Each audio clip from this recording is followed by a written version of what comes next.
இப்போ நவீன காலத்தில் வேணுமா வைரமுத்து, பாரதி ராஜா, இவங்க தான் தமிழர்களா எல்லாருமே ஒரு உருவகப்படுத்தி பார்க்குறதும், மற்றவன்லாம் தமிழ்னே இல்லை, இவன் ரொம்ப கெடுகட்டவன் கீழானவன் அப்படிங்கிற பார்க்குற ஒரு பார்வை இருக்குது. நம்மளோட டிஎன்ஏலே ஒரு உயர்வு தாழ்வு எதுலையாவது கற்பிச்சுக்குது. பணம் மட்டுமே ஒரு தொகுதியிலையும் இவன் நான் அப்போ வந்தால் எவ்வளோ பேனர் கட்டுறான், அப்படி ஒரு நடைமுறை வந்துச்சு. அதுக்கு அவனுக்கு இப்படிப்பட்ட ஒரு இல்லீகல் பிஸ்னஸ் என்ன நடக்குது, கட்ட பஞ்சாயத்து, கள்ளச்சாராயம் காய்ச்சறது, இப்படிப்பட்ட இல்லீகல் சட்டத்துக்கு புறம்பான என்னென்ன வருவாய்கள் வருகிறதோ அதுக்குள்ளெல்லாம் போய் ஒரு கட்சிக்காரன் சேர்ந்து. இப்போ சீமான் பேசின பேச்சில் கூட நான் பார்த்தேன், இராணுவத்தில் செத்து போகிறான், அவனுக்கு யாருமே எதுவுமே தர்றதில்லை அப்படின்றான். இல்லையே, இராணுவத்தில் செத்து போனால் மத்திய அரசு 20 லட்சம் ரூபாய் அவனுக்கு தருது. அது மட்டும் இல்லை, அவனுடைய குடும்பத்தாருக்கு பென்ஷன் தருது. அவனுக்கு அவனுடைய குடும்பத்தாருக்கு அவன் 10 லட்சம் ரூபாய் செத்து கள்ள சாராயம் குடிச்சு செத்து போனவனுக்கு போகிறது இல்லையே, அவனுடைய குடும்பத்துக்கு தானே போகுது. அதை நாம் எதுக்குது எந்த விதத்துலையும் நியாயம். இப்படி ஒரு கள்ளச்சாராயம் ஓடுறது அரசாங்கத்துக்கு தெரியும், போலீஸுக்கும் தெரியும். பேரலல் கவர்மெண்ட் மாதிரி நடக்குது. எப்படி டாஸ்மாக் ஒரு 150 ரூபா கொடுத்து வாங்குறவனுக்கு மட்டும்தான் 30 ரூபா கொடுத்து வாங்குறது, 50 ரூபாய்க்கு வாங்குறது. அதில் கிடைக்கிற பெரும் பகுதியான பணம் பல்வேறு அரசியல் கட்சிகளுக்கு போகுது. இந்த விவகாரத்தில் இது 2 எம்எல்ஏக்களுடைய பெயரும் அடிபட்டுக்கிட்டே இருக்கு. ஏன்னா முக்கியமாக அரசியல் பின்புலம் இல்லாமல் இந்த அளவுக்கு நடந்திருக்காது அப்படின்ற மாதிரி தான் குற்றம் சாட்டுறாங்க.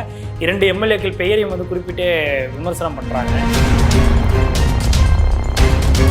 ஒரு கடை ஓப்பன் பண்ண போகிறான், 25 லட்சம் ரூபான்றான். ஒரு நாளைக்கு நடிக்கிறதுக்கு எவ்வளோயான்னா 30 லட்சம் ரூபான்றான். சும்மா ஒரு வளர்ந்த நடிக்கணும், ஒரு படத்துக்கு எவ்வளோனா 50 கோடிங்கிறான். படு அயோக்கிய பயிர்கள் லட்சக்கணக்கான ஆயிரக்கணக்கான கோடிகளை இந்த நடிகனுங்க வச்சுட்டு இருக்கிறானுங்க, இந்த அரசியல்வாதிங்க வச்சுட்டு இருக்கிறானுங்க.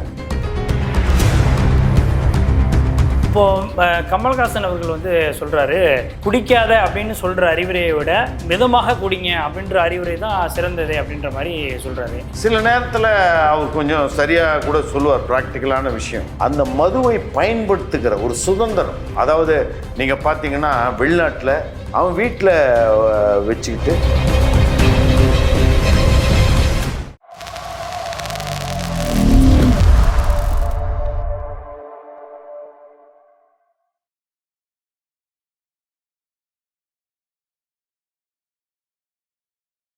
ஐத்தமிழ் நேயர்களுக்கு வணக்கம். இன்றைய நேர்காணலில் நம்முடைய இணைந்திருப்பவர் பெரியாரியவாதியும் அரசியல் விமர்சகருமான திரு வேலு பிரபாகர் அவர்கள். அவரிடம் நடப்பு அரசியல் குறித்து விவாதிக்கலாம். வணக்கம் சார். வணக்கம். இப்போ சமீபத்தில் கள்ளக்குறிச்சி கருணாபுரம் அப்படிங்கிற ஒரு பகுதியில் கிட்டத்தட்ட விசச்சாராயம் அருந்தி 59 நபர்களுக்கும் மேற்பட்டவர்கள் உயிரிழந்ததாக செய்திகள்லாம் வெளியில் வந்திருக்கு. இது மிகப்பெரிய அளவில் பெரிய அதிர்வலை ஏற்படுத்திய ஒரு சம்பவமாக இருக்குது. ஏன்னா சமீப காலகட்டங்களில் இது மாதிரியான ஒரு ஹியூஜ் எண்ணிக்கையிலான ஒரு இழப்பு அப்படின்றது நடந்தது கிடையாது. இந்த விவகாரத்தில் அரசியல் ரீதியாக பல்வேறு விமர்சனங்கள் வைக்கப்படுது. ஆனால் இன்னொரு புறம் இந்த விஷயத்தில் இந்த உயிரிழந்த அவங்களுடைய குடும்பத்தாருக்கு 10 லட்சம் ரூபாய் காம்பன்சேஷன் அறிவிச்சிருக்கிறாங்க அரசு சார்பில். இதை எதிர்த்தும் சில அரசியல் கட்சி தலைவர்களும் பேசுகிறாங்க, ஒரு சில சமூக ஆர்வலர்களும் பேசிக்கிட்டு இருக்கிறாங்க, சினிமா விமர்சகர்களும் பேசிக்கிட்டு இருக்கிறாங்க. இதில் 10 லட்சம் ரூபாய் அவங்க குடும்பத்தை கொடுக்க, சாராயம் குடித்தவங்களுக்கு 10 லட்சம் ரூபாயா அப்படின்ற கேள்வியெல்லாம் முன்வைக்கிறாங்க. முதற்கட்டமாக இந்த 10 லட்ச ரூபாய் கொடுப்பது அப்படின்னு சரின்னு நினைக்கிறீங்களா? இவங்களுடைய விமர்சனத்தை எப்படி பார்க்க? இப்படிப்பட்ட ஒரு பேரழிவு நடக்கும்போது தான் நம்ம இதை பற்றி பேசுகிறோம். உடனே இதை ஒரு 2 மாதம் கழிஞ்சால் இதை விட்டுறோம். அடுத்து திடீர்னு இன்னொரு இடத்துல நடக்கும்போது தான் மறுபடியும் இப்படி முடிச்சுக்கிறோம். அப்படி இல்லாமல் இது தொடர்ந்து நடந்துக்கிட்டே இருக்க போகுது எங்கேயோ ஒரு இடத்துல. அப்போ இதை எப்படி தடுக்கணும் அப்படிங்கிற ஒரு சிந்தனையை நம்ம ஆளுங்க யாரும் பண்ணுறதில்ல. ரெண்டாவது, இந்த 10 லட்சம் ரூபாய் கொடுக்குற ஒரு விஷயத்துக்கு முதல்ல வந்தோம்னா அது ஒரு இரக்கமற்ற ஒரு கருத்தாக நான் நினைக்கிறேன். ஒரு மனிதாபிமானமற்ற, ஒரு சமத்துவத்தை அறியாத அவர்கள் பேசுகிற ஒரு பேச்சா நான் நினைக்கிறேன். தமிழன்னா முதல்ல நம்ம யார் அப்படின்றத இவனுங்களுக்கு புரிய வைக்கும். தமிழன்னா வெறும் தொல்காப்பியர், திருவள்ளுவர், கம்பர் இப்படி வைரமுத்து, இப்போ நவீன காலத்தில் வேணுமா வைரமுத்து, பாரதி ராஜா, இவங்க தான் தமிழர்களா எல்லாருமே ஒரு உருவகப்படுத்தி பார்க்குறதும், மற்றவன்லாம் தமிழ்னே இல்லை, இவன் ரொம்ப கெடுகட்டவன் கீழானவன் அப்படிங்கிற பார்க்குற ஒரு பார்வை இருக்குது. நம்மளோட டிஎன்ஏலே ஒரு உயர்வு தாழ்வு எதுலையாவது கற்பிச்சுக்கிறது. கள்ளச்சாராயம் குடித்தவன் என்ன வேணும்னு கள்ளச்சாராயம் தான் குடிப்பேன் அப்படின்னு குடித்தானா? அதாவது இப்போ குடிக்காதவன் 10% தான் நம்ம நாட்டில் இருக்கும். 90% பேர் எப்படியோ எப்போ ஒரு நாள் குடிக்கிறவனோ, வருஷத்துக்கு ஒரு நாள் குடிக்கிறவன், மாதத்துக்கு ஒரு நாள் குடிக்கிறவன், இப்படியெல்லாம் குடியை ஒரு சோஷியல் இதுவாக மாறிடுச்சு. அப்போ அவன் தெரியாமல் நீ இருக்கிற காசு இருக்கிற நீ ஒரு பாட்டில் 50,000 ரூபாய் கொடுத்து வாங்குவ, 10 லட்ச ரூபாய் கொடுத்து வாங்குவ, நீ குடிக்கிற அந்த குடி அப்படிங்கிறது போதை அப்படிங்கிற ஒரு பழக்கம் ரொம்ப நாளாக இருக்குது, ரொம்ப காலமாகவே இருக்குது. அப்போ அப்படி ஒரு போதைக்கு அவன் அடிமை ஆயிட்டான். அப்போ அந்த போதையை அவன் தினமும் கொஞ்சம் எடுத்துக்கணும்னு நினைக்கிறான். அது தரமற்ற விஷம் கலந்த ஒரு சாராயமாக மாறுது. அதனால தான் அவன் ஒரு விஷ சாராயம் செத்து போனவன் ஒரு மனிதனாக மாறுறானே தவிர அவன் வேறு எந்த விதத்துலையும் அவன் இழிவானவன் கிடையாது, இல்லையா? அப்போ இந்த சமூகத்தோடைய ஒரு கட்டமைப்பில் எங்கேயோ ஒரு பிரச்சனையால், எங்கேயோ ஒரு நேர்மை இல்லாதனால அவன் உயிரிழக்கிறான். அப்போ அதுக்கு 10 லட்ச ரூபாய் கொடுக்குறத நாம் எதிர்க்கிறதுல எந்த ஒரு நியாயமும் இல்லை. இதை நிறைய நம்ம பார்க்கலாம். அதாவது இப்போ சீமான் பேசின பேச்சில் கூட நான் பார்த்தேன், இராணுவத்தில் செத்து போகிறான், அவனுக்கு யாருமே எதுவுமே தர்றதில்ல அப்படின்றான். இல்லையே, இராணுவத்தில் செத்து போனால் மத்திய அரசு 20 லட்ச ரூபாய் அவனுக்கு தருது. அது மட்டும் இல்லை, அவனுடைய குடும்பத்தாருக்கு பென்ஷன் தருது. இப்படியெல்லாம் கொடுத்துட்டு தான் இருக்கிறான். அப்போ இப்படி ஒருத்தன் செத்து போகிறான் ஒரு கள்ளச்சாராயம் குடிச்சு. அவன் யாரான்னு பார்த்தா அவன் தான் உண்மையான தமிழ்னாகிறான். இப்போ தமிழன் அப்படின்னு யாருன்னா போய் திருப்பதியில் போய் மரம் வெட்டி செத்து போகிறவன், அரேபியாவில் ஆடு மேய்க்கிறவன், மலேசியாவில் பரோட்டா போடுறவன், இல்லையா? இவன்லாம் தமிழன் தானவன். இவன் தான் ஒரிஜினல் தமிழன். இவன் தான் வேலை இல்லாத திண்டாடுற தமிழன். இவனுங்க தான் ஒரிஜினல் தமிழன். அப்படிப்பட்ட ஒரு கூட்டத்தில் இப்படி ஒரு கள்ளச்சாராயம் குடிச்சிட்டு செத்து போனானுங்கன்னா அவனுங்களுக்கு எந்த விதத்தில் நாம் அது கொடுக்கக்கூடாது அப்படின்னு சொல்கிறோம்? சொல்ல வேண்டிய அவசியம் என்ன இருக்குது? இப்போ இதில் கள்ளச்சாராயம் அப்படின்றதே சட்ட விரோதம் தான். அதையும் தாண்டி இது என்னன்னு தெரிஞ்சு கூட போய் குடிக்கிறாங்க, குடிச்சிட்டு உயிரிழக்கிறாங்க. இப்போ அப்படிங்கிறப்ப குடிச்சிட்டு உயிரிழக்கிறவங்களுக்கு எப்படி இந்த அளவுக்கு அதை என்கரேஜ் பண்ணுற மாதிரி ஆயிடாதா அப்படின்னு? அதாவது மறுபடியும் எவனாவது வேணும்னு கள்ளச்சாராயம் குடிக்கலாம் செத்து போகலாம் அப்படின்னு ஒரு எவனும் காய்ச்சவும் போகிறதில்ல. அது வேண்டும்னு ஒருத்தன் அதை வேணும்னு குடிச்சிட்டு இது செத்துலான்றதும் இல்லை. அவன் யாருன்னு நீங்கள் நல்லா தோண்டி பார்த்தீங்கன்னா 1000 வருஷமாக ஏழையாக இருக்கிறவன். அந்த கூட்டத்தை பாருங்கள், ஒரு தாலி கயிறு போட்டுக்கிட்டு இருக்கிற ஒரு கூட்டம். 10 லட்ச ரூபாயை அவங்க வாழ்க்கையிலேயே அவன் பார்க்கவே முடியாது. அப்படிப்பட்ட ஒரு கூட்டம் 1000 வருஷமாகவே ஏழையாக இருக்கிறவன். அவன் இப்படிப்பட்ட ஒரு பழக்கத்துக்கு அடிமையாகி செத்து போகிறான். அப்போ தான் செத்து போனதுனாலையாவது தன்னுடைய குடும்பத்துக்கு அந்த 10 லட்ச ரூபாயை அவன் பார்க்க வைக்கிறான். அவன் ஒரு பரம ஏழை, பரம தரித்திரன், பாமரனம். அவனுக்கு அவனுடைய குடும்பத்தாருக்கு அவன் 10 லட்ச ரூபாய் செத்து கள்ள சாராயம் குடிச்சு செத்து போனவனுக்கு போகிறது இல்லையே, அவனுடைய குடும்பத்துக்கு தானே போகுது. அதை நாம் எதிர்க்கிறது எந்த விதத்துலையும் நியாயம் இல்லை. இப்போ கள்ளச்சாராயம் என்ன முற்றிலும் தவிர்க்கப்படணும், அது ரொம்ப முற்றிலும் தடுக்கப்படணும் அப்படின்றது தான் முதற்கட்டமாக பார்க்க. ஏன்னா பொதுவாக மதுவுக்கு எதிராகவே குரல் இங்கே எழுப்பிட்டு இருக்காங்க. இல்லை சட்டவிரோதமாக காய்ச்சப்படுற சாராயத்துக்கெல்லாம் கடுமையான நடவடிக்கை எடுக்கணும் அப்படின்ற விமர்சனம் வைக்கப்படுது. இந்த விஷயத்தில் காவல்துறையுடைய தயவாக இருக்கட்டும், அதுக்கு இங்கே இருக்கக்கூடிய லோக்கல் அரசு அதிகாரிகளுடைய தயவு, இது எல்லாத்தோடைய தயவோடு சேர்ந்து தான் இந்த சம்பவமே நடந்திருக்கு. இந்த கள்ளச்சாராய விற்பனையே ரொம்ப இலகுவாக ரொம்ப சகஜமாக அந்த கிராமத்துக்குள்ளேயே நடந்திருக்கு அப்படின்றத பார்க்க முடியுது. அதை தான் அந்த மக்களும் குற்றம் சாட்டுறாங்க. இதற்கு அரசினுடைய ஒரு நிர்வாக திறமையின்மை தான் முக்கிய காரணமாக பார்க்கப்படுது.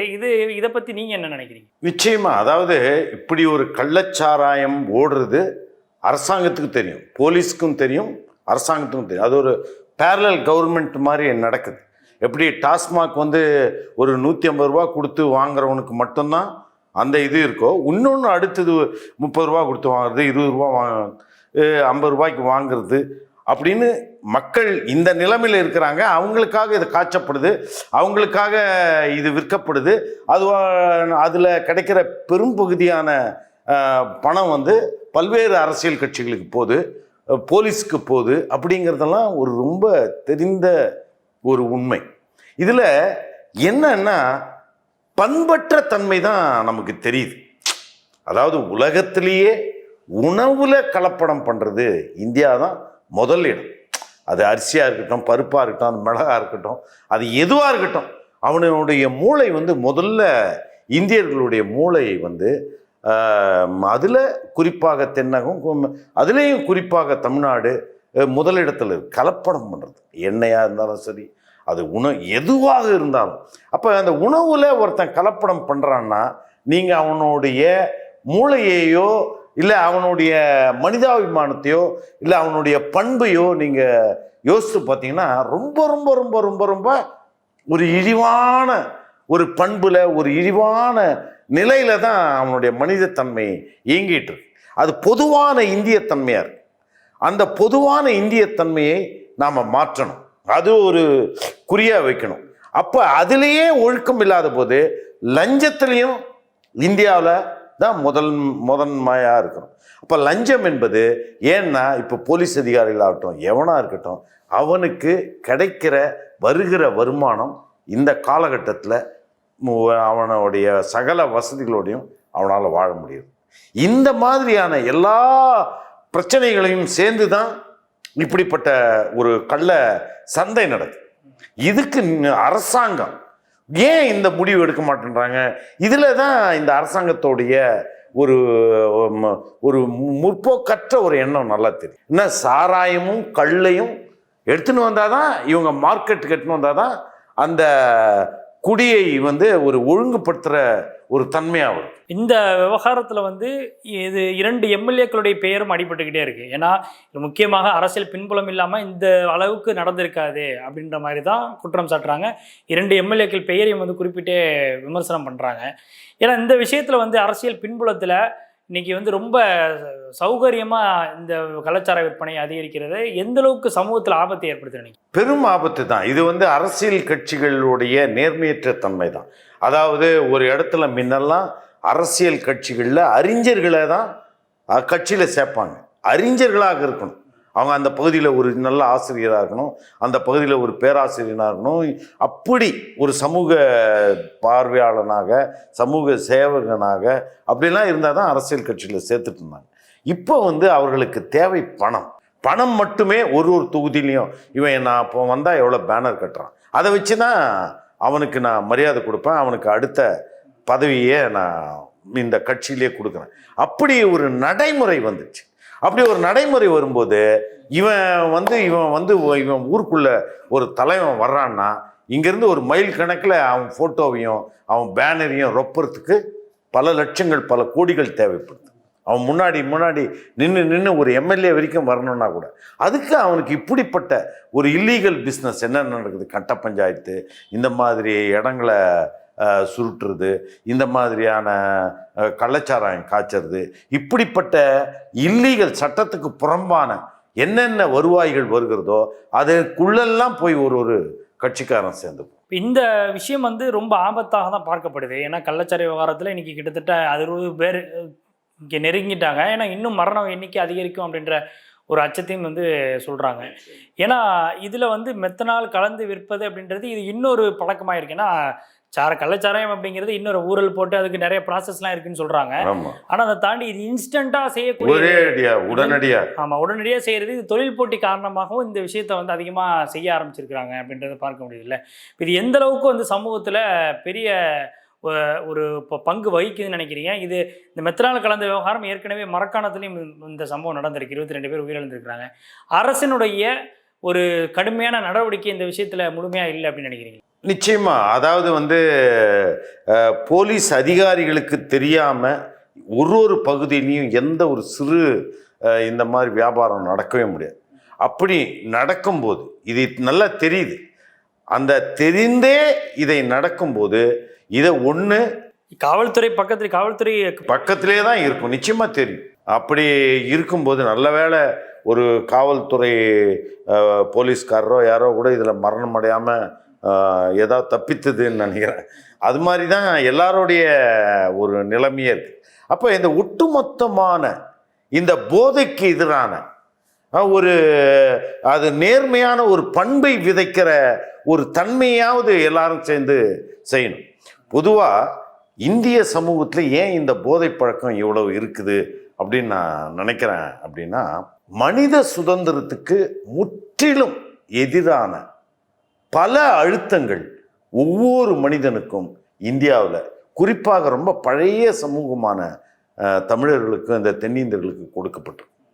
அது நீங்கள் ஒரு மனிதனும் ஏன் அவ்வளவு மன அழுத்தம், தேவையற்ற மன அழுத்தம். இப்போ உதாரணத்துக்கு நம்ம ஊரில் பார்த்தீங்கன்னா, நீ உனக்கு ஒரு தங்கச்சி இருக்கும், தங்கச்சி கல்யாணம் பண்ணுறானுவோ, நம்ம தங்கச்சி கல்யாணம் பண்ணி அதோடு நிற்காது, அவளுக்கு வளைகாப்புன்னு நிற்பா. உடனே வளைகாப்பு நடத்தணும், மாப்பிள்ளைக்கு தீபாவளி வந்துடுச்சு அதுக்கு மோதிரம் போடணும். அதெல்லாம் பண்ணலைன்னா பெரிய பிரச்சனை. இந்த கல்யாணத்துக்கு போனோம், ஏங்க இந்த கம்மலை வச்சிட்டிங்க, இந்த கம்மலை போடாமல் நான் அந்த கல்யாணத்துக்கு போக மாட்டேன். இது இந்த மாதிரியான இப்படிப்பட்ட ஏழையை இப்படிப்பட்ட மிக மிக மிக இயற்கைக்கு புறம்புமான மனித சுதந்திரத்துக்கு புறம்பான அழுத்தங்கள். இங்கே நான் சொன்னது சும்மா 2-3 ஆசைகளை இங்க ஒரு கலாச்சாரமா மாத்துறோம். அது ஒரு பிரச்சனை முடியாதுதான். ஆமா, நிச்சயம். நீங்க யோசித்து பாருங்க, ஒவ்வொரு மனிதனுக்கும் அந்த மனித சுதந்திரம் கிடையாது. இப்போ வெளிநாட்டில் 18 வயது ஆகுதா, நீ போ, நீ கிளம்பு அப்படிங்கிறான். ஆனால் இங்கே இவன் அவனையே கூட்டி வச்சுக்கிட்டு அவன் இப்படி நடக்கிறான், அவன் இப்படி போகிறான், என் மருமக இப்படி ஆயிட்டா, என் மருமக என்ன குத்தம் சொல்கிறா, என் நாத்தனார் இதை சொல்கிறான். வேற மனித சுதந்திரத்துக்கு உண்டான இந்த பண்பாட்டு கூறுகளை, இது ரொம்ப கீழ்த்தரமான மனித சுதந்திரத்துக்கு எதிரான ஒரு அவ்வளவு பண்பாடுகள் அழுத்தம். அதனால தான் நீங்கள் இந்தியாவில் பார்த்தீங்கன்னா ஒரு ரொம்ப அதிகமான மன அழுத்தம் இருக்கிற நாடு. அதனுடைய விளைவுகளை பாருங்க. அதிகமான மன அழுத்தத்தால் வருகிற இதய நோய் இருக்கிற நாடு. இப்படி நீங்க அந்த மாதிரியான பல்வேறு சீர்கேடுகள், இப்படிப்பட்ட பண்பாட்டு கூறுகள், இது பெரிய கலாச்சார பண்பாடா இவன் நிறைய பேர் பேசிக்கிறான். என் தங்கச்சி மாமனா இருந்தால் என்னுடைய தங்கச்சி பொண்ணு வயசுக்கு வந்தாலோ, என்னுடைய அக்கா பொண்ணு வயசுக்கு வந்தாலோ நான் இவ்வளோ செய்யணும், அதை செய்யணும். இதையெல்லாம் இப்படிப்பட்ட இந்த மாதிரியான பழமைகளை எல்லாம் தூக்கி போடணும். அதாவது இந்த நாட்டில் இந்த 10 லட்சம் ரூபாய் இவனுக்கு கொடுக்கலாமான்னு இந்த நேரத்தில் கேட்குறாங்களே, இவன் கள்ளச்சாராயம் குடிச்சு செத்தவன் அப்படின்னு சொல்லிட்டு இந்த நாட்டில் கல் மேலே கொட்டுறான்.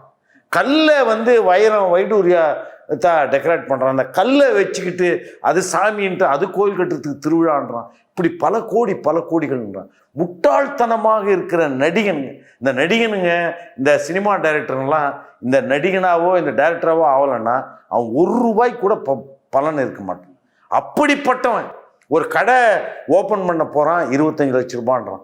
ஒரு நாளைக்கு நடிக்கிறதுக்கு எவ்வளையான்னா 30 லட்சம் ரூபான்றான். சும்மா ஒரு வளர்ந்த நடிகனும் ஏன்னா ஒரு படத்துக்கு எவ்வளோனா 50 கோடிங்கிறான். இப்போ இவ்வளவு பெரிய முட்டாள்களுக்கும் இவ்வளவு பெரிய அயோக்கியர்களும் இவ்வளவு கோடிக்கணக்கான ரூபாய்கள் இந்த ஏழைகள் நாட்டில் அவங்க எவ்வளவு எடுக்கணுன்றது கூட தெரியாமல் அவ்வளவு பல கோடிக்கணக்கான ரூபாய்கள் காரில் உலா வர்றான், பல ஏக்கரில் வீடு கட்டிக்கிறான். இவனுங்களுக்கெல்லாம் என்ன தகுதி இருக்குது? இப்போ இவங்க கேட்குறாங்கல்ல 10 லட்சம் ரூபாய், இவனுங்களுக்கு என்ன தகுதி இருக்குது? இவ்வளவு கோடிகளை இவனுங்க சினிமா எடுத்து எவன் இந்த சமூகத்தை இவன் என்ன மாற்றிட்டான்? இல்லை இவனுங்க இந்த சமூகத்துக்கு என்ன பெரிய கருத்தை கொடுக்குறான்? படு அயோக்கிய பயிர்கள் லட்சக்கணக்கான ஆயிரக்கணக்கான கோடிகளை இந்த நடிகனுங்க வச்சுட்டு இருக்கிறானுங்க, இந்த அரசியல்வாதிங்க வச்சுட்டு இருக்கிறானுங்க. அப்படிப்பட்ட ஏழைகள் வாழ்க்கையில் அவன் செத்த போயிட்டான், அவன் குடும்பம் ஒரு 10 லட்சம் ரூபா வாங்குது, 10 லட்சம் ரூபா 10 லட்சம் ரூபாய் உங்களுடைய ஒரு நாள் செலவு.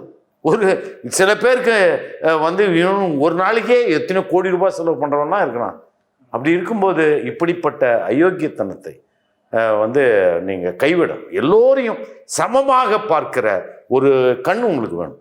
இப்போ மதுவிலக்கு தான் இதற்கு ஒரு நிரந்தர தீர்வாக இருக்கும் அப்படின்னு சொல்லி இப்போ எதிர்க்கட்சிகள் எல்லாருமே கோரிக்கை வைக்கிறாங்க, போராட்டம் பண்ணுறாங்க, மதுவிலக்கு அமல்படுத்தணும் அப்படின்னு சொல்லி இப்போ திரும்ப அந்த கோரிக்கையோட நீண்ட காலமாக இருக்கிற ஒரு விஷயம் தான். இருந்தாலும் மீண்டும் இதை இந்த விவகாரத்தில் எழுப்புறாங்க. மதுவிலக்கு அப்படின்றது முதல்ல சாத்தியமானதுன்னு நினைக்கிறீங்க? சாத்தியமாகாது.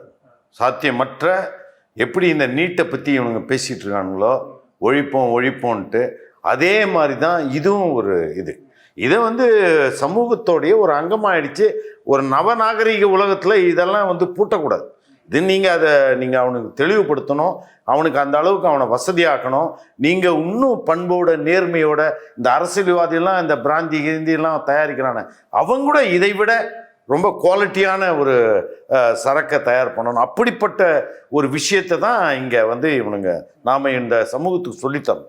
அப்புறம் அதை எப்படி பயன்படுத்தணும், அது எவ்வளோ பயன்படுத்தணும், இப்படி தான் அந்த மன அழுத்தங்களை இந்த கிராமப்புறத்துக்கெல்லாம் இவனுங்கெல்லாம் சொல்கிறானுங்களே பெரிய பெரிய அறிஞர்கள்லாம் திட்டம் இப்படிப்பட்ட பண்பாட்டு கூறுகளை நீக்கிறது, அவர்களுடைய மன அழுத்தத்தை அகற்றுறது, அவனுங்களுக்கு அடுத்த கட்ட சிறு சிறு தொழில்களை இப்படிப்பட்ட ஏழைகள் வாழ்கிற இவர்களுக்கு வந்து போதை மட்டுமே அடைக்கலமாக இருக்கிற ஒரு ஆளுங்கள்லாம் வேற இடத்துக்கு அவனுங்களை நகர்த்தணும்.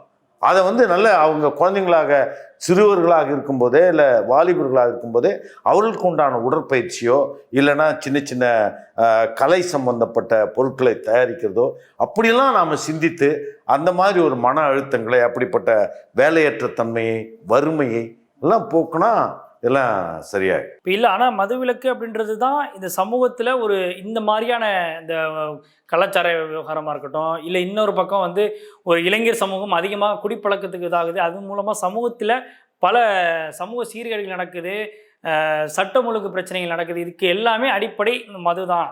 அதனால் அதை வந்து மதுவிலக்கு கொண்டு வர்றது தான் சரியான தீர்வாக இருக்கும் அப்படின்ற ஒரு வாதம் வைக்கிறாங்கல்ல. போதையற்ற ஒரு சமூகத்தை நீங்கள் உருவாக்குவது என்பது வந்து நடக்காத காரணம். அதாவது மனித சமூகத்தோடைய முன்ன சொன்ன மாதிரி துவக்க காலத்துலேருந்து அந்த போதை இருக்குது. ஆனால் அந்த போதையை யார் யார் எதுக்கு எப்படி எந்த அளவில் பயன்படுத்துகிறான், அவன் எந்த அளவுக்கு பண்படுத்தப்பட்டிருக்கிறான் அப்படிங்கிறது தானே தவிர, இப்போ நீங்கள் ஒரு மது விலக்கை நீங்கள் எடுத்துன்னு வந்துட்டீங்கன்னா இது வேறு மாதிரி ஆகும். அப்போது எனக்கு தெரியும் முதல்ல மது விலக்கு இருந்தபோது எத்தனை பேர் வந்து வெளி மாநிலத்திலேருந்து இல்லை வெளிநாட்டிலேருந்து சரக்குகளை கொண்டு வந்து அதை எப்படி விற்கிறான், அதை வாங்குறதுக்கு மக்கள் எவ்வளோ போராடுறான். அந்த நேரத்தில் தான் இன்னும் கேட்டிங்கன்னா இந்த கள்ளச்சாராயம்லாம் இன்னும் அதிகமாகி இன்னும் அதிகமான ஒரு வளர்ந்துக்கிட்டு இருக்கிறோம். நம்முடைய வளர்ச்சி இருக்கு, மனித சமூகத்தோடைய வளர்ச்சிக்கு நாம் ஒத்து போகும்போது இப்படிப்பட்ட ஒரு விஷயங்களை, விஷமான விஷயங்களை, இந்த சரக்கு தயார் பண்ணுறது விற்கிறது அதையெல்லாம் கூட இன்னும் மேன்மைப்படுத்தலாம் தான் நான் நினைக்கிறேன். அதே மாதிரி ஏழைகளுக்கு முன்ன பேசுகிற மாதிரியே சாராயமும் கள்ளும், தரமான சாராயமும் கள்ளும் எடுத்துகிட்டு வர்றது விற்கிறது தான் இதுக்கு தீர்வாக இருக்கும். ஏன்னா இது சட்டத்துக்கு விரோதமாக தான் இந்த சாராயம் விற்பனையாக இருக்கட்டும் இதெல்லாம் நடந்துகிட்டு இருக்கு. இப்போ அப்படின்றப்போ நீங்கள் சொல்லக்கூடிய தீர்வு அப்படிங்கிறது இதை வந்து ரொம்ப என்கரேஜ் பண்ணுற மாதிரி ஆயிடுது. இல்லை, அதே நிச்சயமாக இதை ஒன்றுமே செய்ய முடியாதுங்க. அவன் வந்து அவனுடைய மிகப்பெரிய அழுத்தத்தில் இந்த சமூகம் இந்த நாடு அப்படி ஆயிட்டு இருக்கு. அப்போ இப்போ அந்த அழுத்தத்திற்கு தீர்வு இதுதான் அப்படின்றத நம்ம எப்படி வேற? ஆமாம், அரசாங்கமோ இல்லை அறிஞர்களோ அதுக்குண்டான தீர்வை எடுத்துக்கொண்டு வராத வரைக்கும் இதை வந்து நீங்கள் அதுக்குள்ளே அவன் போவான். அதுலேருந்து தான் அவனை மீட்கிறதுக்கு தான் அவனுக்கு வந்து எவ்வளோ விஷயங்களை அவனுங்களெல்லாம் மீட்டோம்னா பெரிய புரட்சியே அந்த நாட்டில் நடக்கும். அவன்லாம் வந்து அவனுக்கெல்லாம் இன்னும் அறிவு தெளிவு கொடுக்கணும். நாம் பேர் அறிவை கொடுத்தோம்னா அவனுக்கு அது புரிஞ்சுப்பான். நாம் இந்த குடிச்சிட்டு இப்படியே சாகிறத விட அரசாங்கத்தை எதிர்த்து இந்த அரசியல்வாதிகளை எதிர்த்து ஒரு பெரிய புரட்சி நடத்தினா அடுத்த கட்ட நம்முடைய தலைமுறையாவது நல்லா இருக்கும் அப்படிங்கிற உணர்ச்சியாவது அவனுக்கு வரணும். இப்படிப்பட்ட பல்வேறு கூறுகள் நமக்கு இருக்குது இடம். அந்த இடத்த நம்ம அவங்கவுங்க சரியாக பயன்படுத்தணும். இப்போது கமல்ஹாசன் அவர்கள் வந்து சொல்கிறாரு, குடிக்காத அப்படின்னு சொல்கிற அறிவுரையை விட மிதமாக குடிங்க அப்படின்ற அறிவுரை தான் சிறந்தது அப்படின்ற மாதிரி சொல்கிறாரு. இப்போ இது வந்து எல்லா அரசியல் கட்சிகளை விட இது ஒரு கொஞ்சம் ஒரு ஸ்டேட்மெண்ட் அப்படிங்கிறது கொஞ்சம் வித்தியாசமாக இருக்குது. இது சரியானதுன்னு நினைக்கிறீங்களா? சில நேரத்தில் அவர் கொஞ்சம் சரியாக கூட சொல்லுவார், ப்ராக்டிக்கலான விஷயம். அதாவது அதுதான் நம்ம முன்ன ஏற்கனவே சொன்ன மாதிரி சரியான ரொம்ப தரமான மதுவை தயாரிக்கணும். ரெண்டாவது, அந்த மதுவை பயன்படுத்துகிற ஒரு சுதந்திரம். அதாவது நீங்கள் பார்த்தீங்கன்னா வெளிநாட்டில் அவன் வீட்டில் வச்சுக்கிட்டு உணவு வகையோட ஒரு உணவாக இதை பருகிற அதை வந்து ஒரு ஒளிச்சு வைக்கும்போது தான் அதனுடைய இதாகுது. அப்படிப்பட்ட ஒரு விஷயமாக அதை மாற்றணும். வீட்டிலையே உணவு மேசையில் அமர்ந்து கொஞ்சம் சாப்பிடுகிற அந்த நாகரிகம் வரைக்கும் வந்தான்னா தான் அது அளவு கட்டுப்படாக அவனால் சாப்பிட முடியும்.